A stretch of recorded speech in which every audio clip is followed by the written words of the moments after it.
इय्याक नअबुदु व इय्याक नस्तईन। मैं अपनी पाकिस्तानी कौम की तरफ से सबसे पहले जो बजौड़ के अंदर दहशत गर्दी का हमला हुआ, जिसमें अभी पता नहीं चल रहा लेकिन 40 शहादतें हो चुकी हैं और कहते हैं 50 लोग इस वक्त बुरी तरह उस धमाके से वो ज़ख्मी हैं। तो मैं सारी कौम की तरफ से इनके घर वालों के लिए, इनकी फैमिलीज़ के लिए, बच्चों के लिए, इनके बड़ों के लिए, माँ बाप के लिए जो शहीद हुए हैं, हम सब आपके लिए दुआ करते हैं कि अल्लाह आपको हिम्मत दे, ताकत दे, सब्र दे इस मुश्किल वक्त से गुज़रने का, और सारी कौम आपके साथ है। इसके साथ मैं अपनी गवर्नमेंट को जो पैगाम देना चाहता हूँ वो बड़ा आसान है, सिंपल है। पैगाम यह है कि जब सारी आपकी resources, intelligence agencies, security forces, उनका सिर्फ एक ही मकसद हो कि मुल्क की सबसे बड़ी जमात, उसको किसी ना किसी तरह ख़त्म किया जाए, हर किस्म के उनके ऊपर केसेस किए जाएं, उनको जेलों में डाला जाए, उनके घरों के ऊपर हमले किए जाएं, उनके लिए उनके रिश्तेदारों का पता चलवाओ, उनकी बिजनेसेस बंद करो और किसी ना किसी तरह इनको ख़त्म करो। जब एक हुकूमत का सारी तवज्जो इधर आ जाती है तो वो कैसे, जो नज़र आ रहा है कि दहशतगर्दी बढ़ती जा रही है, वो कैसे इसका मुकाबला करेगी। देखिए, हमें एक अल्लाह ने सुनहरी मौका दिया था जब अफ़गान गवर्नमेंट गिरी और जो नई हुकूमत तालिबान की आई, तो हमारे पास एक सुनहरी मौका था कि हम इस दहशतगर्दी के ऊपर पूरी तरह काबू पा जाए। क्योंकि हमारा सबसे बड़ा क्या था कि जी, गनी हुकूमत के दौरान 3 डिफरेंट दहशतगर्द ग्रुप्स पाकिस्तान में वारदात करते थे। एक था दाइश या आईसिल, दूसरी टीटीपी, और तीसरा था जो बलोच के लिबरेशन BLA। तो हम उनसे बड़ी कोशिश करते थे लेकिन कोई हमारी मदद नहीं करते थे। तो तालिबान जब गवर्नमेंट आई तो याद रखें कि पाकिस्तान वाहिद मुल्क था जिनके सबसे बेहतरीन ताल्लुकात थे तालिबान से, क्योंकि पाकिस्तान ने दुआ की, टॉक्स करवाई, अमेरिकनों को इनके साथ बैठाया, तो सबसे करीब तो हम थे।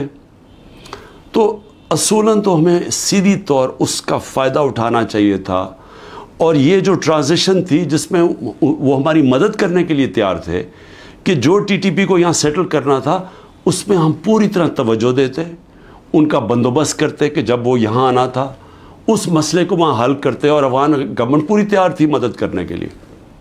लेकिन तवज्जो वहाँ से हट गई, गवर्नमेंट जैसी हमारी गई वहाँ से तवज्जो हट गई, और उसके बाद आहिस्ता आहिस्ता हम देखते आ रहे हैं कि ये दहशतगर्दी बढ़ती जा रही है।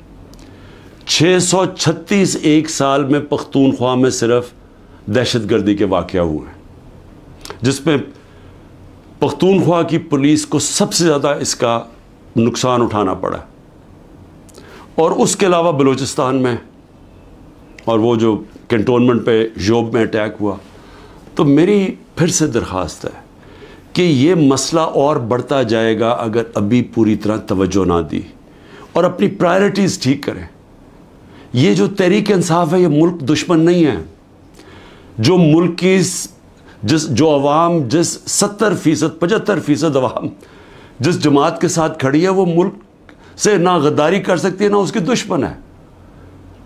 तो उसके ऊपर पूरी तवज्जो दे के और यहाँ नज़रअंदाज करना कि जो एक मसला बढ़ता जा रहा है, तो मैं समझता हूँ कि इससे ज़्यादा जुल्म मुल्क से नहीं हो सकता। आगे माशी तौर पे हमारे हालात उधर पहुँच गए हैं जिधर आम आदमी, तनख्वाहदार तबका, उसका जीना मुश्किल है। बिजली का बिल, जो आज बिजली का बिल दे रहा है, वो सवाल तो ये पूछेगा ना कि साल पहले जब ये तहरीक इंसाफ की हुकूमत थी तो 16 रुपये यूनिट था, तो आज 50 रुपये यूनिट कैसे पहुंच गया? कौन सा इतना बड़ा अजाब आया है कि वो बैग जो 55-60 रुपये किलो था आटे का, वो पहुंच गया 150 रुपए किलो पे। जो चावल है वो तकरीबन दुगने हो गए चावल की कीमत। तो हर चीज़ जो ये महंगी हुई है, रुपया तेज़ी से गिर गया। तो पूछेंगे तो सही कि लोग कि एक तो हुकूमत बदल के ये अजाब आ गया, और उसके बाद जो दहशतगर्दी ख़त्म हो गई थी, बिल्कुल नीचे चली गई थी, वो फिर से बढ़नी शुरू हो गई है। और उसके अलावा किसी को यही नहीं पता कि अब मुल्क जा किधर रहा है। ना कोई कानून है, ना मुल्क की कोई आइन की किसी को परवाह है। अदालतों के ऊपर अलहदा प्रेशर डाला हुआ है। सिर्फ और सिर्फ एक चीज़ सामने है, किस तरह मुल्क की सबसे बड़ी जमात को ख़त्म किया जाए। और कौन ख़त्म करना चाहते हैं? 30 साल से ये हुकूमत कर रहे हैं मुल्क के ऊपर। 30 साल से मुल्क पे हुकूमत कर रहे हैं। एक दूसरे को जो कहते थे करप्ट हैं, चोर हैं, मनी लॉन्ड्रर्स हैं, दोनों को कहते थे एक दूसरे को। एक दूसरे के खिलाफ केसेस बनाए, केसेस साबित भी हुए, मुल्क से बाहर भी भाग जाते थे। और वो आज इकट्ठे मिलके कोशिशें कर रहे हैं कि एस्टेब्लिशमेंट के कंधे पे चढ़ के कैसे मुल्क की सबसे बड़ी जमात को ख़त्म करें। और उसके अंदर हमारा मुल्क तेज़ी से नीचे जा रहा है, मायूसी बढ़ती जा रही है। जब 12 लाख पाकिस्तान के प्रोफेशनल्स मुल्क छोड़ के चले जाएं, ये पैसे से ज़्यादा, ये जो हमारा डॉलर बाहर निकला है, क्योंकि ये अपने डॉलर्स भी लेके गए होंगे ना, तो जो डॉलर्स बाहर जा रहे हैं वो अलहदा चीज़ है। लेकिन जो ब्रेन ड्रेन हुई है, जो आपके वो लोग जो कि सबसे ज़्यादा माशरे की उठाने में इनका हाथ होता है, प्रोफेशनल्स का, वो जब मुल्क छोड़ के जा रहे हैं, बिजनेसमैन वो मुल्क छोड़ के जा रहे हैं, जो आपके डॉक्टर्स हैं हॉस्पिटल्स में, जो स्पेशलिटीज़ के अंदर जो डॉक्टर्स हैं, जो स्पेशलिस्ट हैं, जब वो मुल्क छोड़ के जा रहे हैं, तो मुझे बताएं मुल्क का क्या मुस्तकबिल है। और वो इसीलिए है कि किसी को समझ ही नहीं आ रही मुल्क जा किधर रहा है, कि एक पार्टी को ख़त्म करते करते सारे मुल्क के इदारे तबाह कर दिए। किसी इदारे के ऊपर लोगों को इस वक्त एतमाद नहीं है। FIA को तो लगाया हुआ है कि जी किसी ना किसी तरह पकड़ो इमरान खान को और ये PTI की लीडरशिप को, किसी तरह साइफ़र पे पकड़ लो। ये नहीं पता कि साइफ़र जितनी साइफ़र पे बात होती है तो सारी उंगलियां इनके ऊपर आती हैं। ये जो आज इक़्तिदार में बैठे हुए हैं, ये सारी उंगली इनके ऊपर उठती है। और अब तो नून लीग के डिफेंस मिनिस्टर ने भी कह दिया है कि जनरल बाजवा ने तो हमें पहले से बता दिया था कि मैं ये गवर्नमेंट गिराने लगा हूँ। उसने तो ये कहा है कि अगर कोरोना ना आता तो ये तो 1 साल के अंदर गवर्नमेंट गिर गई थी हमारी, और पंजाब तो वो पहले गिराना चाहते थे। उसके बाद कहते थे तुम सेंटर भी ले लो। ये नहीं कि उसने, डिफेंस मिनिस्टर ने ये जो बात की है, हमें तो ये पता ही था कि ये हो क्या रहा है, साजिश हुई है। मैं तो कहता जा रहा था, और साजिश डिले हो गई 2 साल। अगर कोरोना के ना आते तो उसके, वो भी कहता है कि गवर्नमेंट पहले चली जानी थी। तो हमें तो ये पता था कि साजिश हुई है। लेकिन ये भी एक और सवाल अब उठता है कि कैसे कोई आदमी जो ग्रेड 22 का एक ऑफिसर है, कैसे वो किस फोरम पे फैसला करता है कि कौन सी हुकूमत रहनी चाहिए, कौन सी जानी चाहिए। क्या बंद कमरे में इतना बड़ा फैसला होना चाहिए जिसकी इतनी बड़ी कीमत कौम अदा कर रही है। आज जिधर हम पहुंच गए हैं, आज पाकिस्तान के हालात हैं, अंदर से लोग बाहर जा रहे हैं और बाहर से लोग पाकिस्तान को अब किस तरह देख रहे हैं। तो जब इस तरह के हालात हों, क्या मुल्क को सिर्फ यही काम करना चाहिए कि किसी ना किसी तरह जो अवाम की आवाज़ बंद की जाए। पहले इलेक्शन अनाउंस हुए 14 मई को, पंजाब के इलेक्शंस कॉन्स्टिट्यूशन के मुताबिक सुप्रीम कोर्ट ऑर्डर करता है, गवर्नमेंट मानती नहीं है। उसी वक्त मुझे वैसे अफसोस से कहना पड़ता है कि सुप्रीम कोर्ट को उस वक्त अपनी रिट कायम करनी चाहिए थी। हमें अफसोस है कि उन्होंने इस हुकूमत को आइन को तोड़ने की इजाज़त दे दी। जब आपने उनको कोई एक्शन ही नहीं लिया तो इसका मतलब गवर्नमेंट और तो चौड़ी हो गई। अब तो खुल के कह रही है कि अगर सुप्रीम कोर्ट फैसला भी करता है मिलिट्री कोर्ट्स पे हम मानेंगे नहीं, क्योंकि अब तो उनके लिए तो पाकिस्तान अब जो ताकतवर बैठा हुआ है वो फैसला करेगा आइन का कौन सी शिक माननी है, कौन सी नहीं माननी। तो मैं सिर्फ इसका ये आगे बढ़ने से पहले, ये जो जनरल बाजवा की बातें आप सामने आ रही हैं, कई ऐसी बातें हैं जो मैं इसलिए नहीं करता, मैं अपने इदारों को नुकसान नहीं पहुंचाना चाहता, लेकिन जो ये जिस तरह उन्होंने एक साजिश करके गवर्नमेंट गिराई और कैसे वो मिले हुए थे दूसरों के साथ, ये जो पीडीएम के लोगों के साथ कैसे उनके राब्ते थे, और कैसे उन्होंने जो सबसे बड़ा जुल्म किया कि इत्तेसाब का अमल ख़त्म किया। इत्तेसाब, याद रखें कि जो करप्शन केसेस थे, मैं बार बार कहता हूँ 95% हमारे पहले के करप्शन केसेस आ रहे थे, हमें विरासत में मिले थे, हमने नहीं बनाए थे। मेरे ऊपर तो आज 200 केसेस तकरीबन हो चुके हैं चंद महीने के अंदर। इनके ऊपर 2-2, 3-3 केसेस थे और वो सारे पुराने बने हुए थे, 95% पुराने केसेस थे। हमें तो वो जो इत्तेसाब का अमल था वो भी जनरल बाजवा ने इसलिए नहीं चलने दिया क्योंकि उनकी पहले से इनसे डील चल रही थी, बातचीत चल रही थी। लेकिन मुल्क को आज कितना नुकसान हुआ, वो कौन सा फोरम है जिसके अंदर ये जायज़ा लिया जाएगा कि एक किस तरह के फैसले ने इस अवाम को कितना नुकसान पहुंचाया। मैं दूसरी बात जो करना चाहता हूँ वो ये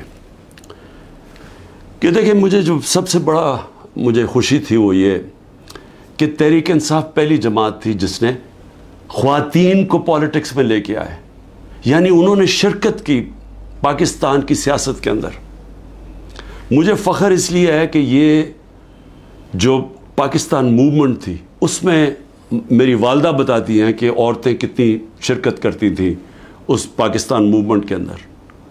तो ये पहली दफ़ा इस तरह औरतों ने इतनी तादाद में शिरकत की। हम जो बाई इलेक्शंस जीते, याद रखें कि जो हम बाई इलेक्शंस जीते हैं 37 में से 30 बाई इलेक्शन हम जीते हैं, उसमें औरतों का बहुत बड़ा टर्नआउट था। यहाँ इलेक्शन कमीशन को मुसीबत पड़ी होती है कि अगर इतनी औरतें ना पोलिंग स्टेशन पर निकली तो हम इलेक्शन कैंसिल कर देंगे। यहाँ रिकॉर्ड टर्नआउट हुआ औरतों का, जिससे हमने बाई इलेक्शन जीते। लेकिन जो इस हुकूमत ने किया है औरतों के साथ, जो किया है, पहले तो ये छोड़े ना कि हमारा दीन क्या कहता है कि कैसे क्या रवैया हमारा होना चाहिए इस्लाम में औरतों के साथ। उसके बाद हमारा जो कल्चर है, मैं बार बार लोगों को बताता हूँ कि मैं जब पहली दफ़ा बाहर गया पाकिस्तान से तो मैं हैरान हो गया, इस तरह की औरतों की इज़्ज़त बाहर नहीं है, मगरबी माशरे में नहीं है जो कि हमारे माशरों में है। और जिस तरह औरतों को सड़कों पे घसीटा, जिस तरह उनको जेलों में डाला, जिस तरह अभी तक जिस तरह औरतों को जेलों में रखा हुआ है, और मैं यानी हैरान हूँ कि क्या डॉक्टर यास्मीन किसी जलाने घराने ये बिल्डिंग जलाने में थी मुलव्वस? क्या आलिया हमजा थी? क्या तैयबा थी? क्या सनम थी? क्या खतीजा? इन्होंने कोई बिल्डिंग जलाई है? इनको इतनी बड़ी सज़ा कि 80 दिन से ये जेलों में है। और भी औरतें हैं, कोई जियो फेंसिंग में कोई औरत मिल गई, उसको पकड़ी जेलों में डाल दिया, और उनके बच्चे हैं, और उसके बावजूद उनको जेलों में रखा हुआ। ये कौन से माशरे में होता है? और ये पुरअमन एहतजाज था। पुरअमन एहतजाज आइन हमें हक देता है। ये पाकिस्तान का कानून नहीं तोड़ा था किसी ने। जो लोगों ने जाके कोर कमांडर हाउस जलाया था उसके ऊपर पूरी तफ्तीश होनी चाहिए और सज़ा मिलनी चाहिए, लेकिन उनको भी तफ्तीश करें। वहाँ कोई सीसीटीवी कैमरा लगे थे, सेफ सिटी के कैमरास थे, पता तो चले कि क्या हुआ है। हमें पता है कि अस्की टावर्स किसने जलाए हैं, हमारे पास एविडेंस है। रेडियो पाकिस्तान की एविडेंस मिल रही है कि पेशावर किसने जलाया। तो एक वन साइडेड व्यू दे के तो सारों को ही ऊपर एक्शन ले लिया, जिसमें औरतें जेलों में डाल दिए। और औरतों का, उनके जो बाहर औरतें उनसे क्या हो रही हैं, वो छुपी हुई हैं। हमारी जो तंजीम की औरतें थी, उनके घरों के ऊपर अटैक्स, कईयों के खामद को पकड़ के ले गए, कईयों की बिजनेसेस बंद कर दी, जो खामदों की हस्बैंड्स की बिजनेस बंद कर दी।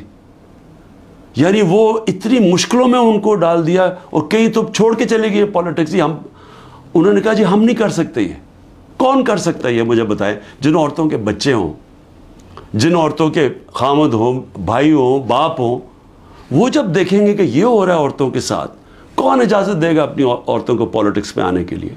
और इससे बड़ा जुल्म क्या हो सकता है कि 50% आपकी आबादी आप उनको पॉलिटिक्स से बाहर निकाल दें, जबकि वो शिरकत करना शुरू कर दी थी। एक सियासी शऊर पैदा हो गया था जिसमें औरतें क्या, बच्चे, नौजवान, बूढ़े, लेकिन जो औरतों की शिरकत थी, मुझे ऐसे लगता है कि ये प्लान के तहत, ये प्लान करके औरतों को सियासत से बाहर किया जा रहा है। जिस तरह इन्होंने ओवरसीज़ पाकिस्तानीज़ की वोटिंग कैंसिल करवाई, हमने जो इनको वोटिंग राइट्स दिलवाए थे, हमने इनके पूरी सिस्टम के कैसे इन्होंने शिरकत करनी है पाकिस्तान की इलेक्शन डे के ऊपर, पाकिस्तान के इलेक्शंस में वोट डाल के, वो इन्होंने ख़त्म करवाया ओवरसीज़ पाकिस्तानीज़ को, जिनके पैसे पे मुल्क चलता है। वो ओवरसीज़ पाकिस्तानी अगर वो अपनी रेमिटेंसेस रोक दें, आधा भी पैसा काम कर, पाकिस्तान बैंकरप्ट बिल्कुल ही बैठ जाएगा। उनकी उन्होंने बंद करवा दी, क्योंकि वो ओवरसीज़ पाकिस्तानी ज़्यादातर तहरीक इंसाफ के थे, उनकी वोटिंग राइट्स ख़त्म करवा दी। और अब आके औरतें, जो इन्होंने नज़र आया इनको कि औरतें निकल रही हैं इलेक्शन में, वोट्स डाल रही हैं, जो बाई इलेक्शंस तहरीक इंसाफ जीती उसमें औरतों का बहुत बड़ा हाथ था, इन्होंने अब उन औरतों के ऊपर ये जान के सख्ती और जुल्म कर रहे हैं ताकि वो भी पॉलिटिक्स से बाहर हो जाए। और मैं फिर से कहता हूँ, इससे बड़ा माशरे पे क्या जुल्म कर सकते हैं आप, कि सिर्फ़ और सिर्फ ये चोरों का टोला ऊपर मुलव्वस करने के लिए ये सारे हरबे इस्तेमाल किए जा रहे हैं, ये जुल्म किया जा रहा है इस मुल्क के साथ। और मैं, क्योंकि अशूरा भी ख़त्म हुआ है, मैं सिर्फ अपनी कौम से एक बात कहना चाहता हूँ। देखिए, हमने हज़रत इमाम हुसैन की शहादत से क्या सीखा है? हमने सबसे पहले ये चीज़ सीखी कि जो ला इलाहा इल्लल्लाह, जिसका अल्लाह जिसको ईमान दे देता है, और जिसको इल्लामा इकबाल कहते हैं इश्क, और मैंने एक इल्लामा इकबाल का फ़ारसी में मैंने ट्वीट भी किया है, और मैंने उसको अपनी इंस्टाग्राम और सारे फोरम्स पे कहा है कि वो फ़ारसी का है, लेकिन उसमें अंग्रेज़ी में भी और उर्दू में भी पूरा उसका तर्जुमा है। तो इल्लामा इकबाल उनकी शहादत को कैसे देखते हैं, इतनी खूबसूरती से उन्होंने बताया हुआ है कि ला इलाहा इल्लल्लाह का मतलब आज़ादी, और आज़ादी खौफ से भी, आज़ादी अपनी मैं से भी, और वो आती है इश्क अल्लाह से इश्क करने से। और वो है जब ला इलाहा इल्लल्लाह, जब आप अपने ज़हन में दावा कर देते हैं, फिर आप किसी के सामने नहीं झुकते। तो जब पता था कि वो पूरी की पूरी फ़ौज सामने खड़ी है, पीछे नहीं हटे, झुके नहीं। और जो उनकी शहादत थी, जिस तरह इल्लामा इकबाल कहते हैं कि सदियों तक मुसलमान जब खड़ा होता था जुल्म के ख़िलाफ़, ग़ुलामी के ख़िलाफ़, तो वो ला इलाहा इल्लल्लाह और इमाम हुसैन, हज़रत इमाम हुसैन की जो शहादत थी वो हमेशा याद रखता था। वो जो पता होते हुए एक इंसान को कि हम जीत नहीं सकते, यानी कोई मेरी मौत है, मैं ये जो अब खड़ा हूँ स्टैंड के ऊपर, तो मैं ज़िंदा नहीं रहूँगा, उसके बावजूद वो इश्क कितना होता है ऊपर वाले के साथ कि वो कहता है कि मैं ये कोई ना समझे कि मैं खौफ के बुत की वजह से किसी के सामने झुक गया हूँ। और ये होता है कि जो उन्होंने बीज बो दिए कि हमेशा मुसलमान दुनिया में जुल्म के सामने जब लोग खड़े होते हैं तो उनको याद आता है वो उस कुर्बानी का। और ये भी याद है रखें कि यजीद ने कैसे ये जुल्म होने दिया था, वो क्यों कामयाब हुआ, क्योंकि कूफा के लोग इतने खौफज़दा थे। उसने अपना गवर्नर, जालिम गवर्नर को रखा था वहाँ, उसके जुल्म की वजह से वो इतने सहमे हुए थे, वो इतने डर गए थे यजीद के जुल्म से कि वो निकले नहीं। उन्होंने इतना बड़ा सानिया इस्लाम की तारीख़ में होने दिया और वो सारी ज़िंदगी पछताते रहे। तो आज मेरे पाकिस्तानियों ये याद रखें, ये जो जुल्म किया जा रहा है, आपके ऊपर खौफ डाला जा रहा है कि ये जी वो जेल में पकड़ लेंगे, वो घर तोड़ देंगे, वो ये कर देंगे, वो मार देंगे, वो वीगो डाला आ जाएगा। आप इससे अपने आप को आज़ाद करें। ये जिस वक्त आपने ये फ़ैसला किया कि हम राय हक के ऊपर खड़े हैं, हम जुल्म के सामने नहीं झुकते, हम अपनी आज़ादी ले लेंगे। हम ये छोटा सा तबका जो टोला ऊपर बैठ के सारे मुल्क के वसाइल के ऊपर भी काबू करके बैठा है, चोरी ये करता है, मुल्क पैसा बाहर भेज देता है, एहतसाब जो आम लोगों के लिए छोटी छोटी चोरियों में लोगों को जेलों में भरा हुआ है, और जिन्होंने नहीं भी चोरी की ताकतवर के सामने वो आता है उसको जेलों में डाल देते हैं। लेकिन इनके लिए एनआरओ मिल जाता है इनको। अगर इनके जुल्म के खौफ की वजह से हम डर जाएंगे तो हमारे सामने बदतरीन किस्म की ग़ुलामी है। और अगर ये इस मौके पे, तारीख़ के इस मौके पे हम खड़े हो जाएंगे, हम अपने आप को आज़ाद कर देंगे। और आज़ादी आएगी इंसाफ से। जब हमारे हकूक़ की हमारी अदालतें हिफाजत करेंगी, जब किसी की जुर्रत नहीं होगी किसी के घर में घुस के तोड़ने का, किसी की जुर्रत नहीं होगी झूठा केस करने के लिए। मेरे ऊपर 180 से ऊपर केसेस हैं। मैं पिछले 2 महीने में तकरीबन 350 मुख्तलिफ केसेस के अंदर अदालतों में जा चुका हूँ। एक दिन में 19 केसेस का मैंने सामना किया, और मैं ये करता जाऊँगा। हो सकता है कि मैं ना कर सकूँ, ये मुझे जेल में, क्योंकि पूरी कोशिश करें जेल में डालने की, मैं उसके लिए तैयार हूँ। लेकिन मैं ये बताना चाहता हूँ कि ये जो मर्ज़ी कर लें, मैं खड़ा हूँ। मैं किसी सूरत ये इनके हरबों की वजह से, इनके जुल्म की वजह से मैं किसी सूरत इनके सामने झुकूंगा नहीं। और मैं ये चाहता हूँ आप भी, सारी कौम फैसला कर ले कि हम ये जालिम के सामने नहीं झुकेंगे और इंशाअल्लाह हम आज़ाद हो जाएंगे। पाकिस्तान जिंदाबाद।